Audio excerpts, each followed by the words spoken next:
Okay, what is chambers of my heart? What is that?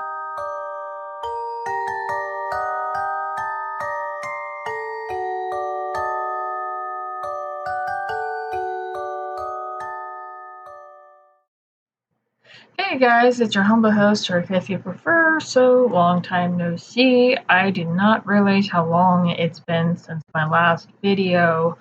How the heck are you guys? Just an update, rather. As you can see, I've done away with my long hair. Not because I hated it, but it just kept tearing, and there was multiple strands or lengths, and it just kept coming out. And I work in an office where I have to have it constantly pulled back. So, yeah. Anyway, and it actually doesn't make it a lot easier to do. I always at it for an hour and a half, just about every morning. So, yeah. Anyway, not a whole lot to report really or update you guys on. There is something I kind of do want to talk about. There's been a few changes here and there. To my Discord, there's been a room added and a few rules, 1 or 2 rules added with this room.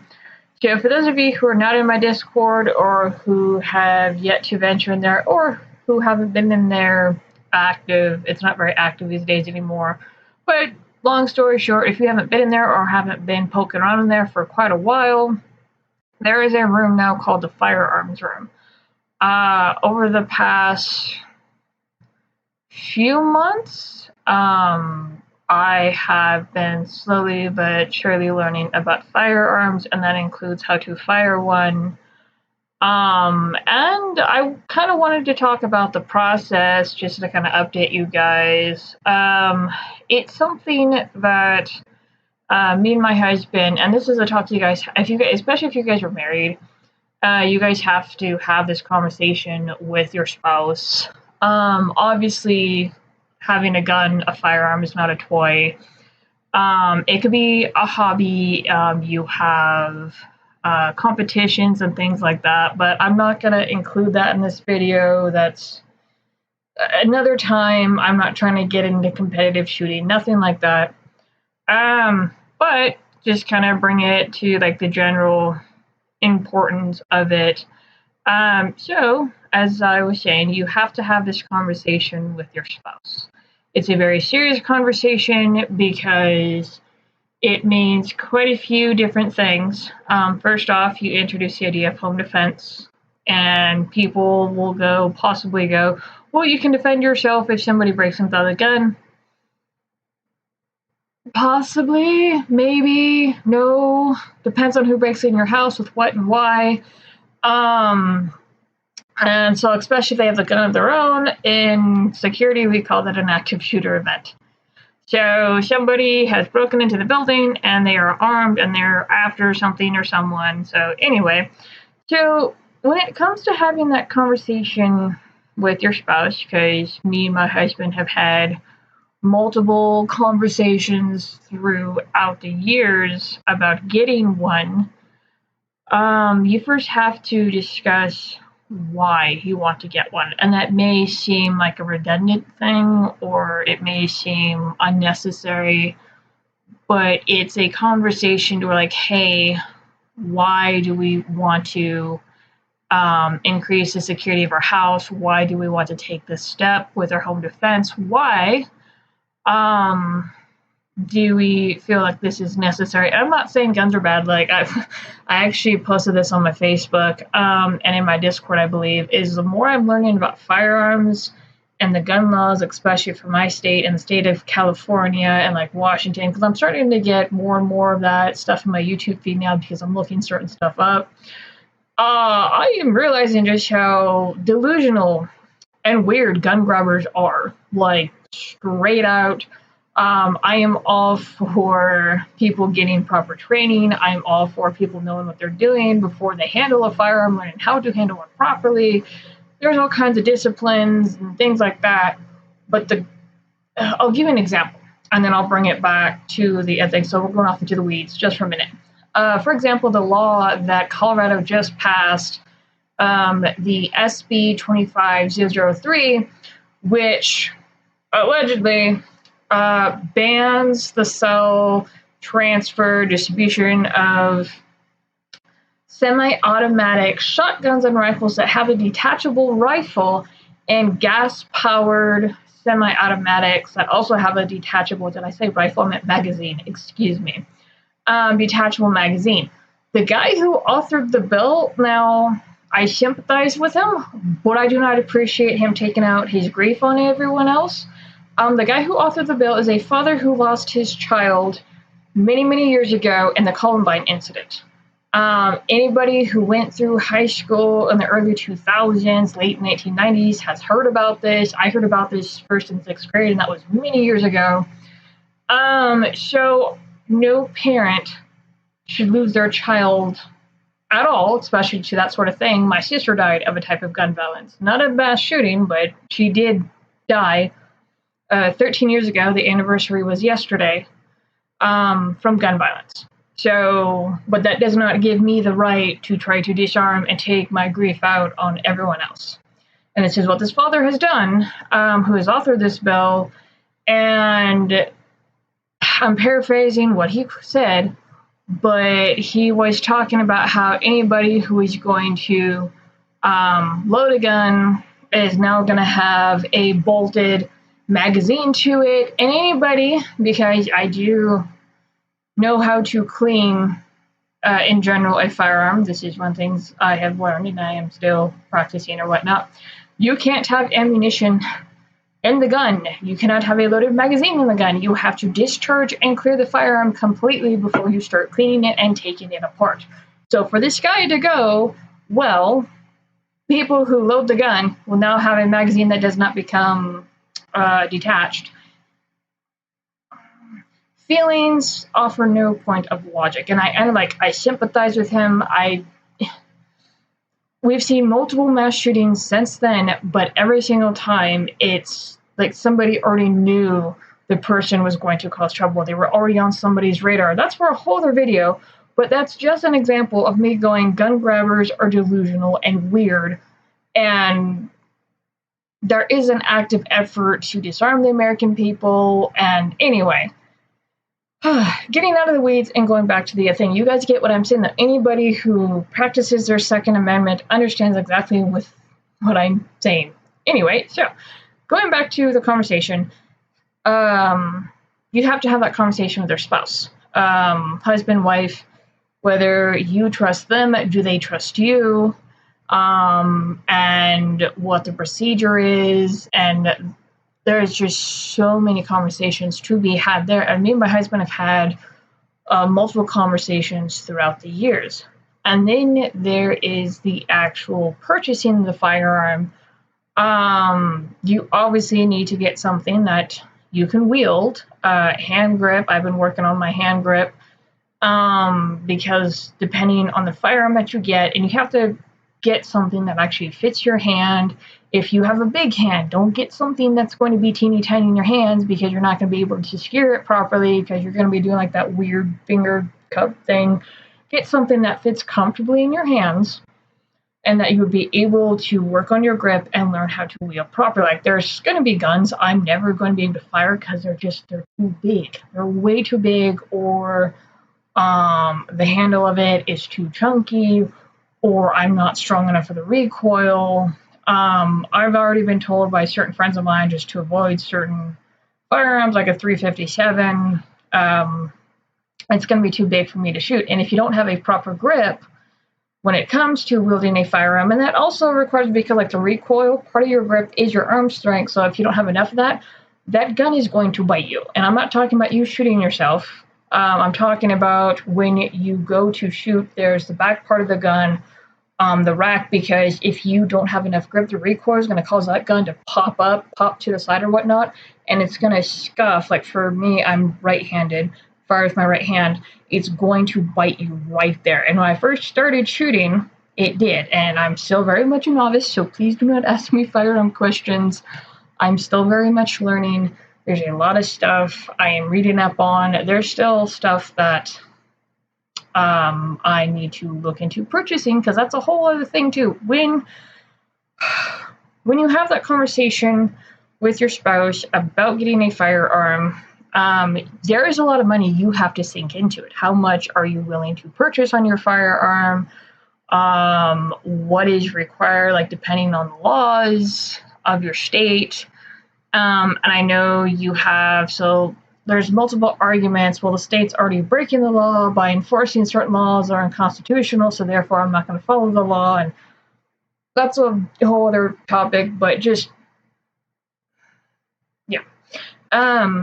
But it is, you do sink money into it.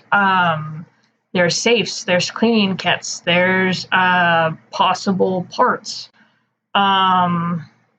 You may have to replace the fire safety pin, the firing pin. There are two different types of pins, and certain types of Glocks. So there's all kinds of things. There's holsters, and that is a whole, like, just for example, learning how to draw from a holster, there's levels 1 through 4 that you have to learn how to draw from, because, like, especially for 3 and 4, just from what I've read and seen online, they have extra buttons. There's holsters where once you stick the gun in, the firearm, it clicks in there, and unless you know how to draw it out properly, you're not getting that out. And it's both a security and a safety measure. Law enforcement has them.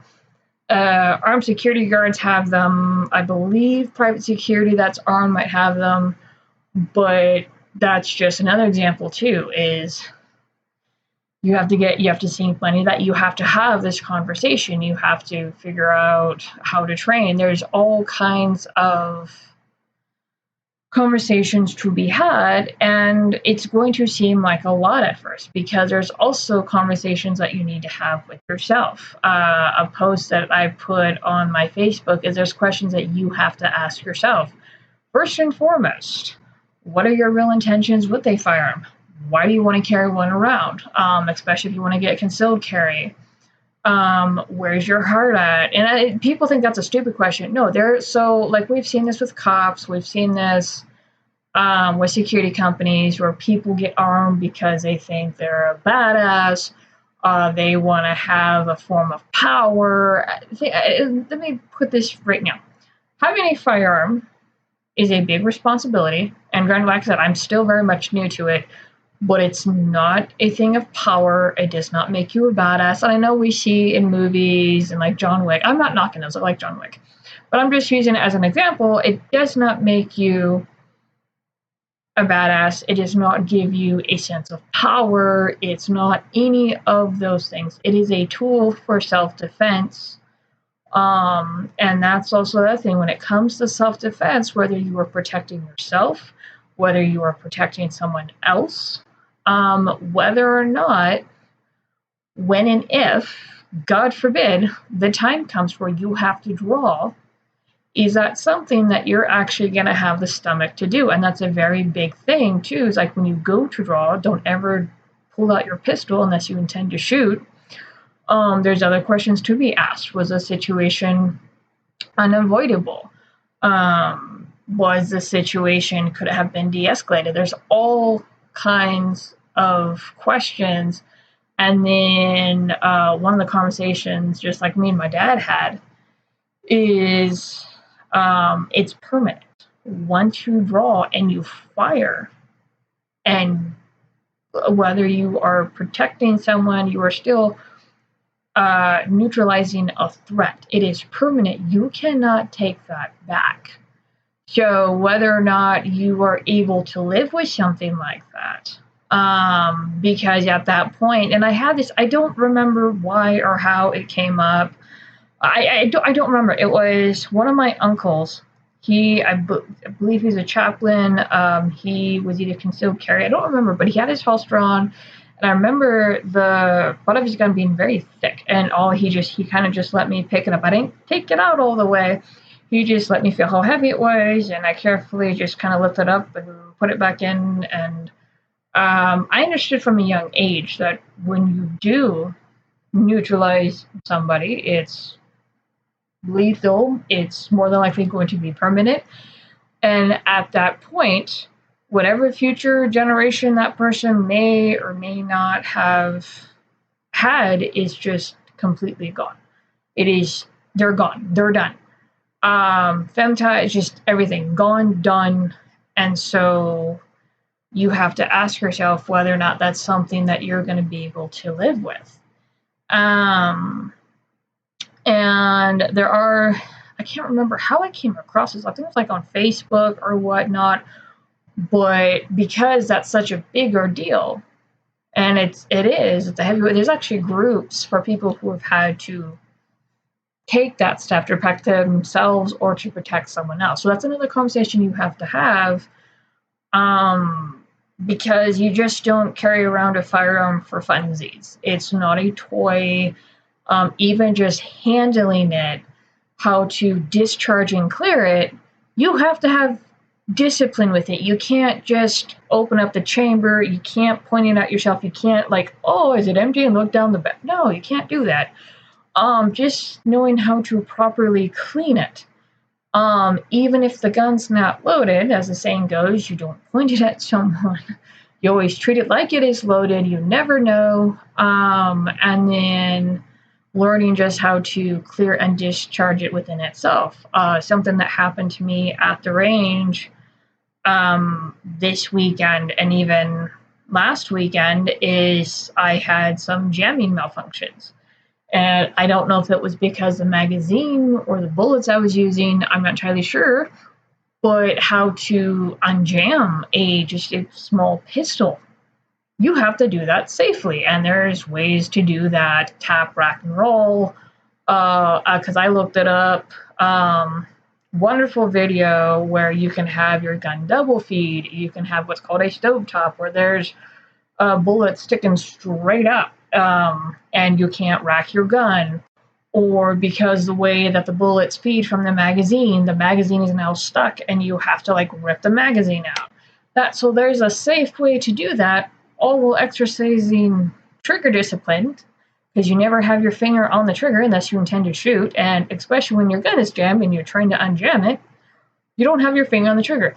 There is so much to learn and consider, and then just another conversation that me and my husband were having, because it's a big deal, and it's very important to have when you do get a firearm in your home,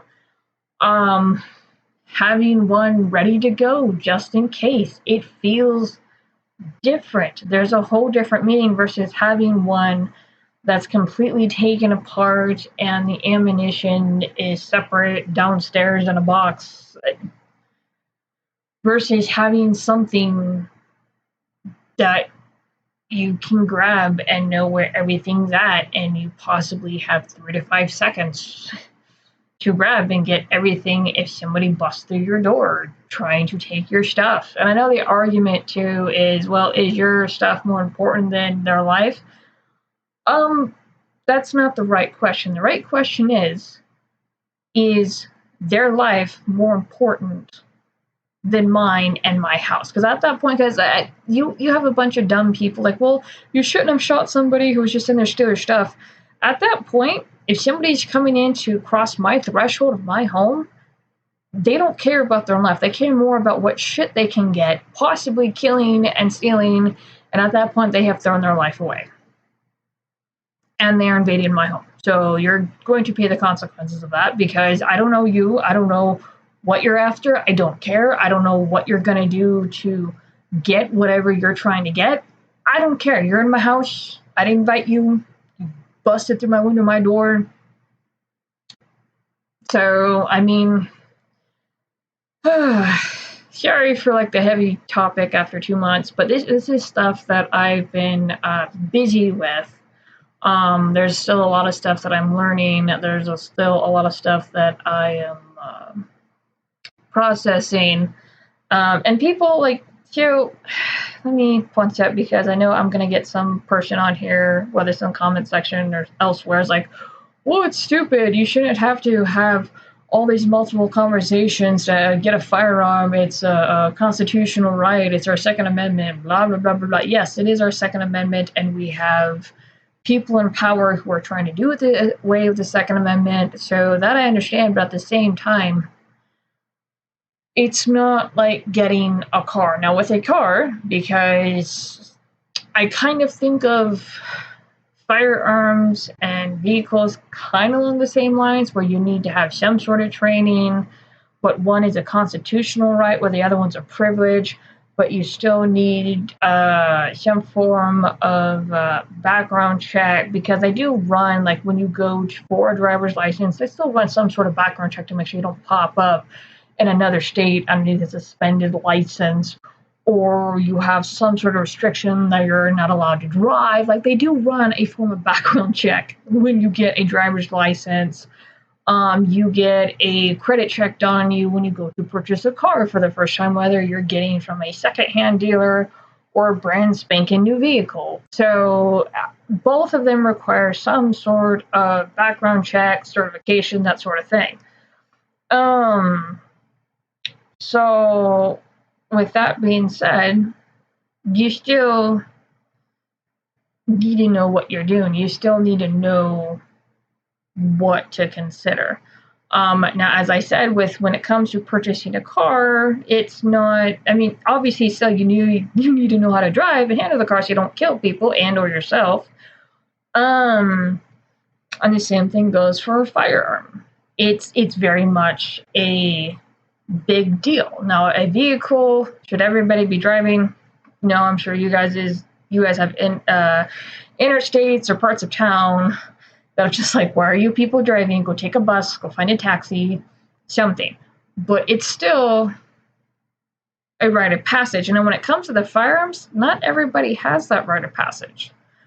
So when you do and that door opens, it's not just you getting a firearm, because that opens the door to other things. If you want to pursue certain professions with your firearm, that's going to be more extensive background checks. That's going to be hopefully a psych eval, especially if you're doing armed security and that sort of thing. But yeah, it's a big ordeal. I cannot emphasize that enough. And the fact that, like, we have people who are creating very, very restrictive and, might I say, illegal laws and rules should tell you just how big of a deal it is. For example, California. I'm sure you guys heard of the Ninth Circuit judge who did a whole video. It was really cool. He was in his robes talking about how every piece is part of the firearm. It's not an accessory. Magazine is not an accessory. The barrel is not an accessory. The firing pin's not an accessory. But like for California now, you need a background check just to buy a barrel. That's the part of the gun that comes out, because especially, like, for example, if you take apart, I don't know, a Glock 19, MP Shield, something, you take off the slide, you flip it over, and the barrel comes out by itself. You need a background check in California now, just for that piece. So a lot of people are calling that the backdoor gun control, where they're restricting the purchase of replacement parts for firearms. So that should tell you very much it's a big deal. If you have laws being put in place just for the freaking parts, a barrel, which isn't going to do anything by itself, but is very much needed for the gun to function, it's a big freaking deal. Let's see, what else?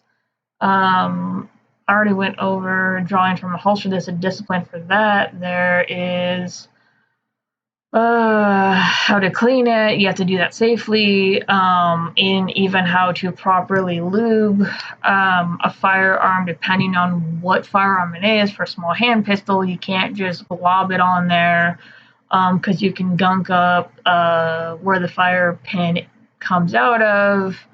And there's still, like, stuff I'm looking at for malfunctions, because I had to help somebody fix their firearm.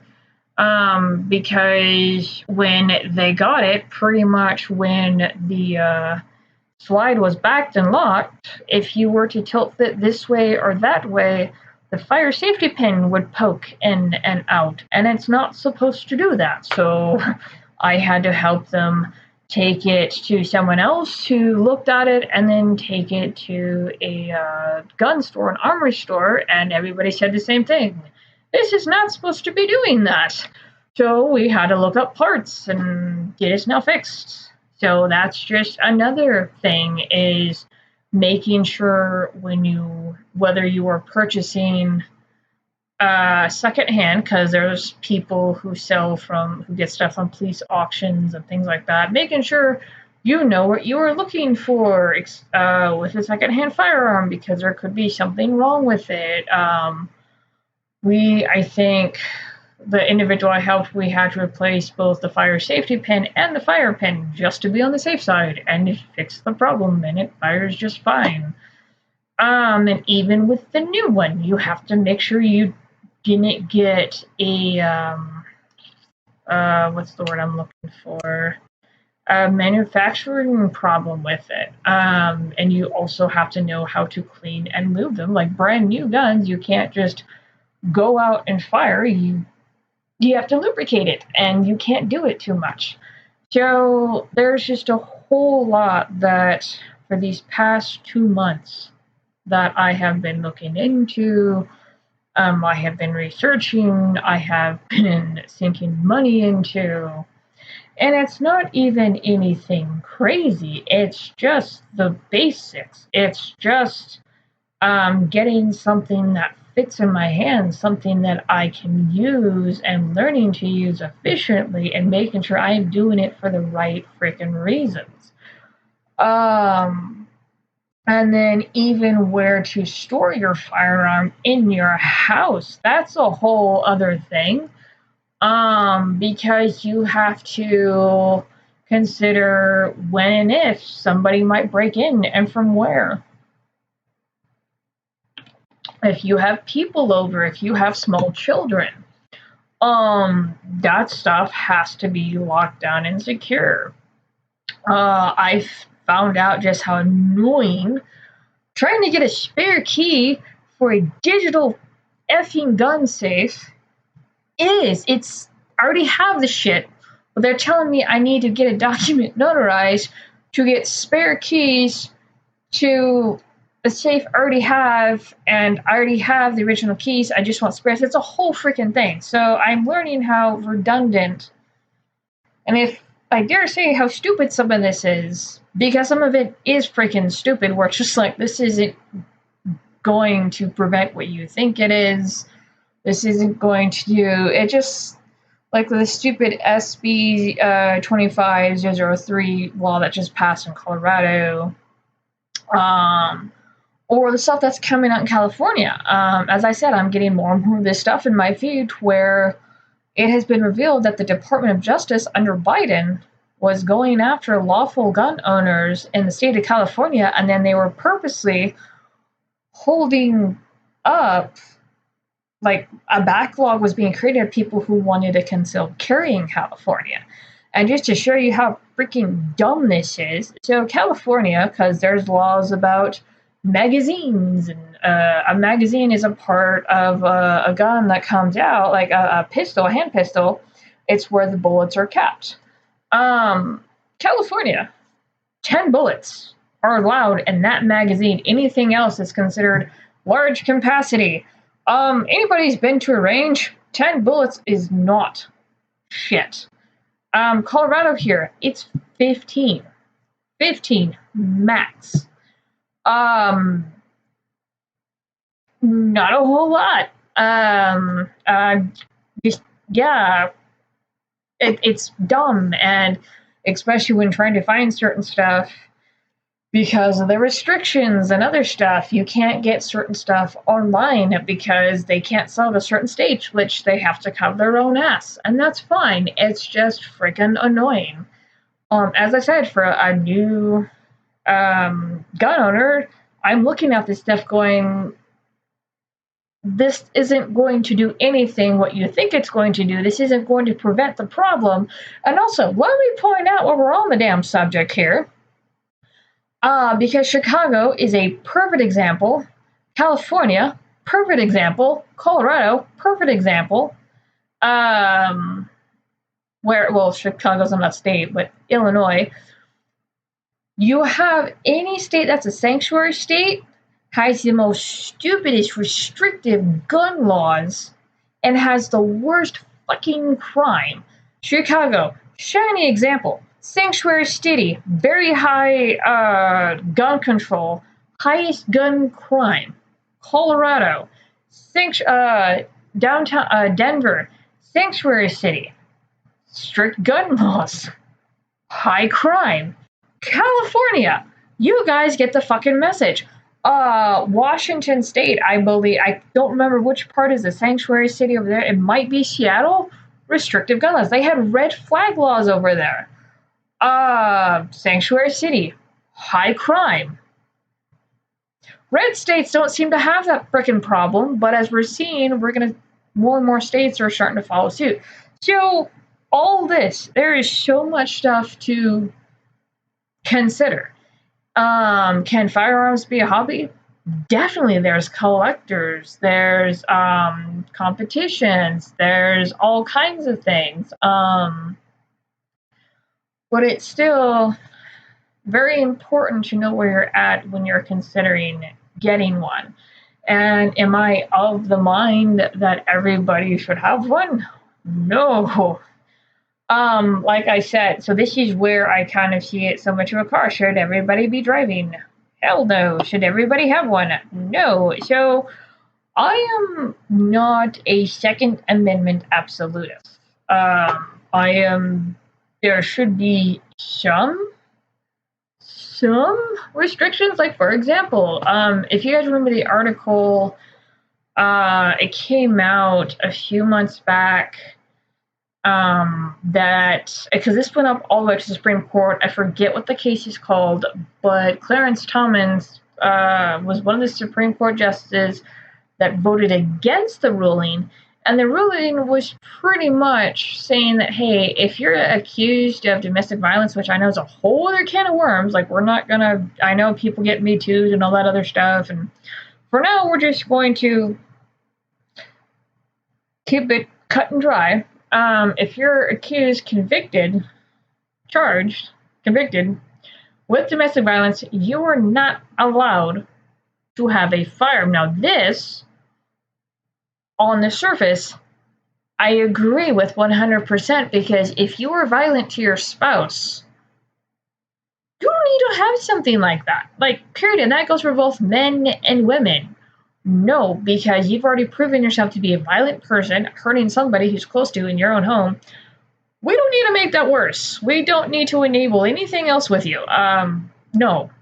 It's just like for people who get caught drunk driving or driving underneath the influence of weed, you don't need to be in a car. You've already proven yourself to be irresponsible and dangerous, and you do not need to be in a vehicle. Period.